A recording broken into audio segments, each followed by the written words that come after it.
A chariot is a type of carriage driven by a charioteer using primarily horses to provide rapid motive power. Chariots were used in militaries as transport or mobile archery platforms, for hunting or for racing, and as a conveniently fast way to travel for many ancient peoples. The word chariot comes from the Latin charis, itself a loanword from Gaulish. A chariot of war or one used in military parades was called a car. In ancient Rome and some other ancient Mediterranean civilizations, a bigger required 2 horses, a trigger 3, and a quadriga 4. The horse chariot was a fast, light, open, 2-wheeled conveyance drawn by 2 or more horses that were hitched side by side, and was little more than a floor with a waist-high guard at the front and sides. It was initially used for ancient warfare during the Bronze and Iron Ages, but after its military capabilities had been superseded by cavalry, the chariot was used for travel, in processions, for games, and in races.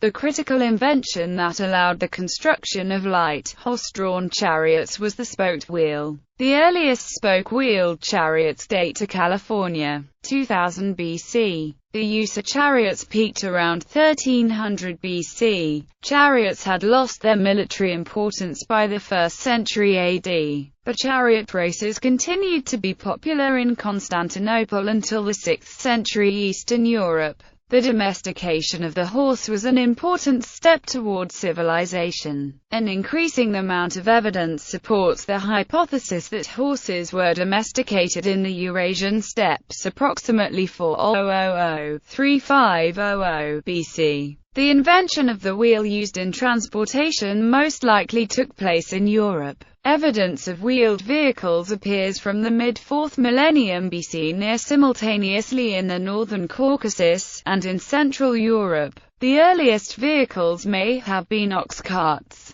Starok or Sunskaya kurgan in the Kuban region of Russia contains a wagon, grave of the Mykop culture. The 2 solid wooden wheels from this kurgan have been dated to the second half of the 4th millennium. Soon thereafter, the number of such burials in this northern Caucasus region multiplied. As David Anthony writes in his book The Horse, the Wheel and Language, in Eastern Europe, the earliest well-dated depiction of a wheeled vehicle is on the Bronnosis pot. It is a clay pot excavated in a funnel beaker settlement in southern Poland. The oldest securely dated real wheel-axle combination in Eastern Europe is the Ljubljana Marshes wheel. Caucasus region horses were introduced to Transcaucasia at the time of Kara-Araxes culture, beginning about 3300 BCE. Prior to that, horse bones were not found. In Kara-Araxes period, horses seem to become rather widespread, with signs of domestication, due to its geographical position, being located between the northern steppes and the Near East. Caucasus region seems to have played an important role in the transmission of chariot-related technologies. Early wheeled vehicles in the Near East. In regard to Mesopotamia, it is widely believed that the wheeled transport was invented there. Nevertheless, recent archaeological evidence seems to indicate otherwise, pointing to Neolithic Europe. Also, according to Christoph Baumer, the earliest discoveries of actual wheels in Mesopotamia come from the first half of the 3rd millennium BC, more than half a millennium later than the first finds from the Kuban region. At the same time, in Mesopotamia, also some intriguing early pictograms of a sled that rests on wooden rollers or wheels have been found. They date from about the same time as the early wheel discoveries in Europe, and may also indicate the knowledge of the wheel. The earliest depiction of vehicles in the context of warfare is on the Standard of in southern Mesopotamia, 2500 BC. These are more properly called wagons or carts and were still double-axled and pulled by oxen, or a hybrid of a donkey and a female onager, named Kunga in the city of Nagoa, which was famous for breeding them. The hybrids were used by the Oblate, early Sumerian, Akkadian and Earthri armies, although sometimes carrying a spearman along with the charioteer. Such heavy wagons, borne on solid wooden wheels and covered with skins, may have been part of the baggage train rather than vehicles of battle in themselves. The Sumerians had also a lighter, two-wheeled type of cart, pulled by four asses, but still with solid wheels. The spoked wheel did not appear in Mesopotamia until the mid-2000s BC. Early Indo-Iranians. The earliest fully developed, spoke-wheeled horse chariots are from the chariot burials of the Andronovo sites of the Sintush to Petrovka, Proto-Indo-Iranian culture in modern Russia and Kazakhstan from around 2000 BC. This culture is at least partially derived from the earlier Yamna culture. It built heavily fortified settlements, engaged in bronze metallurgy on an industrial scale, and practiced complex burial rituals reminiscent of Hindu rituals known from the Rig Veda and the Avesta. The Andronovo culture over the next few centuries spread across the steppes from the Urals to the Tian Shan, likely corresponding to the time of early Indo-Iranian cultures. Chariots figure prominently in Indo-Iranian mythology. Chariots are also an important part of both Hindu and Persian mythology, with most of the gods in the pantheon portrayed as riding them. The Sanskrit word for a chariot is ratha, which is cognate with Avesta and Rath-ita, and in our origin a substantiation of the adjective Proto-Indo-European *rotho, meaning having wheels, with the characteristic accent shift found in Indo-Iranian substantivizations. This adjective is in turn derived from the collective noun *rothe, wheels, continued in Latin rota, which belongs to the noun *rotto for wheel, that is also found in Germanic, Celtic and Baltic, ancient Near East. Some scholars argue that the horse chariot was most likely a product of the ancient Near East early in the 2nd millennium BC. Archaeologist Joost Crowell writes that chariots were not southern inventions, but developed out of earlier vehicles that were mounted on disc or crossbar wheels. This development can best be traced in the Near East, where spoke-wheeled and horse-drawn chariots are first attested in the earlier part of the 2nd millennium BC, and were illustrated on Assyrian cylinder seal dated to either the 18th or 17th century BC. Hittites. The oldest testimony of chariot warfare in the ancient Near East is the Old Hittite Anatta text, which mentions 40 teams of horses at the siege of Salatiwara. Since the text mentions teams rather than chariots, the existence of chariots in the 18th century BC is uncertain. The first certain attestation of chariots in the Hittite Empire dates to the late 17th century BC. A Hittite horse training text is attributed to Kikuli, the Mitanni. The Hittites were renowned charioteers. They developed a new chariot design that had lighter wheels, with 4 spokes rather than 8, and that held 3 rather than 2 warriors. It could hold 3 warriors because the wheel was placed in the middle of the chariot and not at the back as in the Egyptian chariots. Hittite prosperity largely depended on Hittite control of trade routes and natural resources, specifically metals.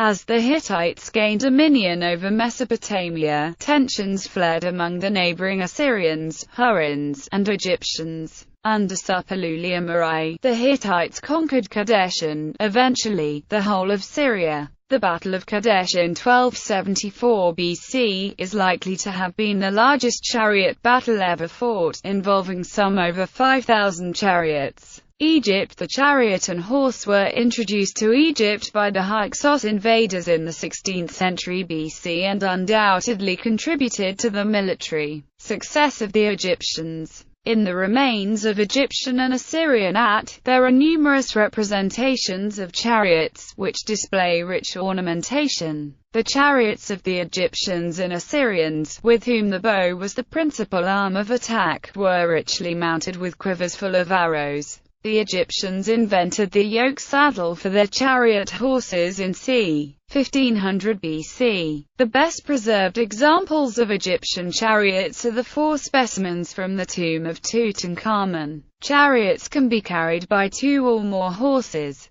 Persia. The Persians succeeded Elam in the mid-1st millennium. They may have been the first to yoke 4 horses to their chariots. They also used scythed chariots. Cyrus the Younger employed these chariots in large numbers. Herodotus mentions that the Libyans in the Indus satrapy supplied cavalry and chariots to Xerxes the Great's army. However, by this time cavalry was far more effective and agile than the chariot, and the defeat of Darius III at the Battle of Gaugamela, where the army of Alexander simply opened their lines and let the chariots pass and attacked them from behind, marks the end of the era of chariot warfare. Chariots in the Bible. Chariots are frequently mentioned in the Greek Old Testament and the Hebrew Tanakh, respectively, particularly by the prophets, as instruments of war or as symbols of power or glory. First mentioned in the story of Joseph, iron chariots are mentioned also in Joshua and Judges as weapons of the Canaanites.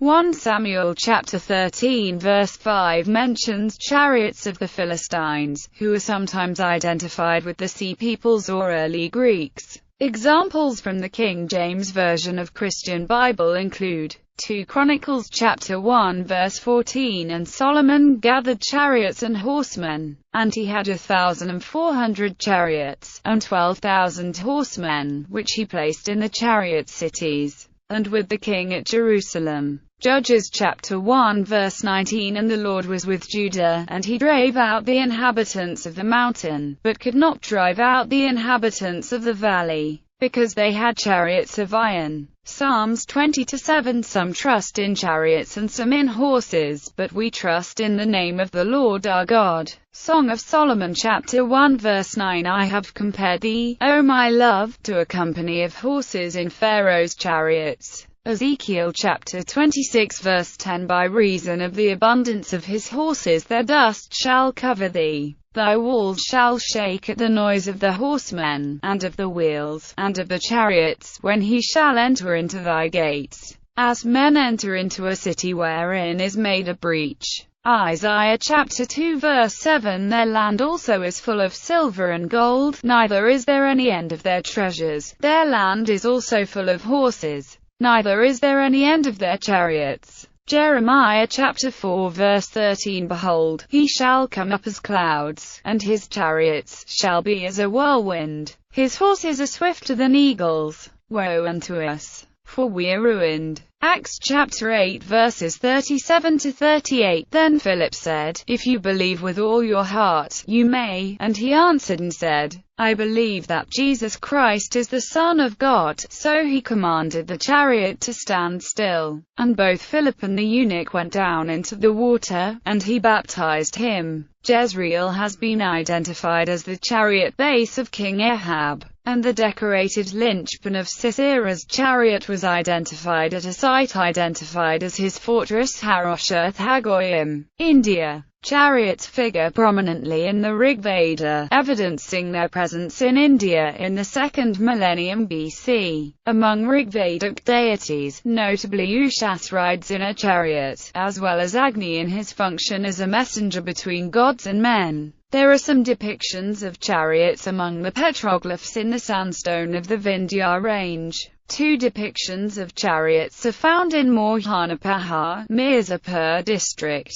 One depicts a bigger and the head of the driver. The second depicts a quadriga with 6-spoked wheels, and a driver standing up in a large chariot box. This chariot is being attacked. One figure, who is armed with a shield and a mace, stands in the chariot's path. Another figure, who is armed with bow and arrow, threatens the right flank. It has been suggested that the drawings record a story, most probably dating to the early centuries BC, from some center in the area of the Ganges-Yamuna plain into the territory of still Neolithic hunting tribes. The very realistic chariots carved into the Sanchi stupa are dated to roughly the 1st century. The scythe chariot was invented by the king of Magadha, Ajatashatru, around 475 BC. He used these chariots against the Lichavis. A scythed war chariot had a sharp, sickle-shaped blade or blades mounted on each end of the axle. The blades, used as weapons, extended horizontally for a meter on the sides of the chariot. There is a chariot displayed at the App State Archaeology Museum, Hyderabad, Telangana. China. The earliest archaeological evidence of chariots in China, a chariot burial site discovered in 1933 at Hugang, Anyang in Henan province, dates to the rule of King Wuding of the late Shang dynasty. Oracle bone inscriptions suggest that the western enemies of the Shang used limited numbers of chariots in battle, but the Shang themselves used them only as mobile command vehicles and in royal hunts. During the Shang dynasty, members of the royal family were buried with a complete household and servants, including a chariot, horses, and a charioteer. A Shang chariot was often drawn by 2 horses, but 4-horse variants are occasionally found in burials. Jacques Genet claims that the Zhou dynasty, which conquered the Shang California, 1046 BC, made more use of the chariot than did the Shang and invented a new kind of harness with 4 horses abreast. The crew consisted of an archer, a driver, and sometimes a third warrior who was armed with a spear or dagger axe. From the 8th to 5th centuries BC, the Chinese use of chariots reached its peak. Although chariots appeared in greater numbers, infantry often defeated charioteers in battle. Massed chariot warfare became all but obsolete after the Warring States period. The main reasons were increased use of the crossbow, the adoption of standard cavalry units, and the adaptation of mounted archery from nomadic cavalry, which were more effective. Chariots would continue to serve as command posts for officers during the Qin dynasty and the Han dynasty, while armored chariots were also used during the Han dynasty against the Xiongnu Confederation in the Han-Xiongnu War, specifically at the Battle of Mo Bay. Before the Han dynasty, the power of Chinese states and dynasties was often measured by the number of chariots they were known to have. A country of 1,000 chariots ranked as a medium country, and a country of 10,000 chariots ranked as a huge and powerful country.